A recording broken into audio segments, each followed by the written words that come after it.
பிரசங்கி 8ஆம் அதிகாரம். ஞானமுள்ளவனுக்கு ஒப்பானவன் யார்? காரியத்தின் தாற்பயத்தை அறிந்தவன் யார்?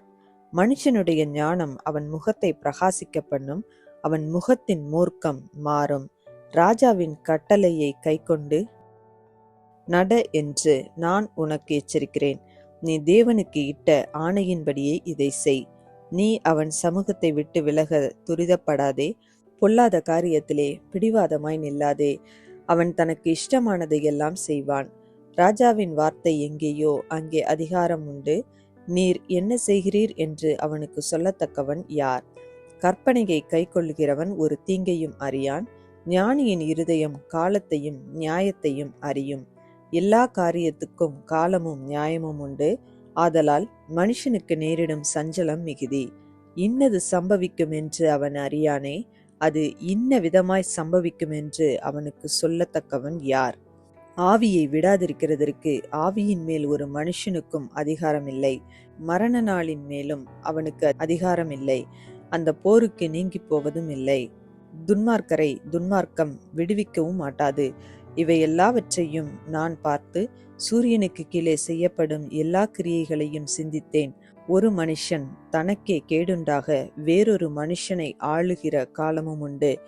பரிசுத்த ஸ்தலத்துக்கு போக்குவரவு செய்த துன்மார்க்கர் அடக்கம் பண்ணப்பட்டதை கண்டேன். அவர்கள் அப்படி செய்து வந்த பட்டணத்திலேயே மறக்கப்பட்டு போனார்கள். இதுவும் மாயையே. துர்க்கிரியைக்கு தக்க தண்டனை சீக்கிரமாய் நடவாதபடியால் மனுபுத்திரரின் இருதயம் பொல்லாப்பை செய்ய அவர்களுக்குள்ளே துணிகரங்கொண்டிருக்கிறது. பாவி 100 தரம் பொல்லாப்பை செய்து நீடித்து வாழ்ந்தாலும் என்ன?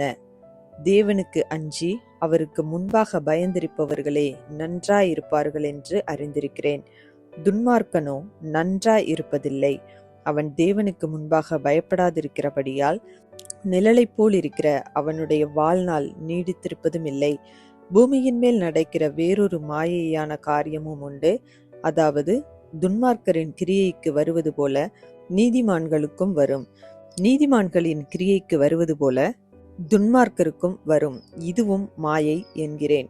ஆகையால் நான் களிப்பை புகழ்ந்தேன்.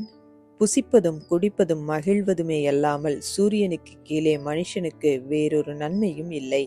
சூரியனுக்கு கீழே தேவன் அவனுக்கு தந்த ஜீவ காலத்தில் அவன் பிரயாசத்தினால் அவனுக்கு நிலைக்கும் பலன் இதுவே. நான் ஞானத்தை அறியவும் மனுஷன் இரவும் பகலும் கண்ணுறக்கமில்லாமல் பூமியிலே செய்யும் வேலைகளை பார்க்கவும் என் மனதை செலுத்தின போது தேவன் செய்யும் சகல கிரியைகளையும் நான் கவனித்து பார்த்து, சூரியனுக்கு கீழே செய்யப்படும் கிரியையை மனுஷன் கண்டுபிடிக்க கூடாதென்று கண்டேன். அதை அறியும்படி மனுஷன் பிரயாசப்பட்டாலும் அறிய மாட்டான். அதை அறியலாம் என்று ஞானி எண்ணினாலும் அவனும் அதை அறிந்து கொள்ள மாட்டான். இந்த வீடியோ உங்களுக்கு பிடித்திருந்தால் லைக் பண்ணுங்க, உங்க ஃப்ரெண்ட்ஸுக்கு ஷேர் பண்ணுங்க. இன்னும் நம்ம சேனலை சப்ஸ்கிரைப் பண்ணலைன்னா மறக்காம சப்ஸ்கிரைப் பண்ணுங்க. சைடில் இருக்கிற பெல் ஐக்கானை ப்ரெஸ் பண்ணுங்க. மீண்டும் சந்திப்போம். நன்றி.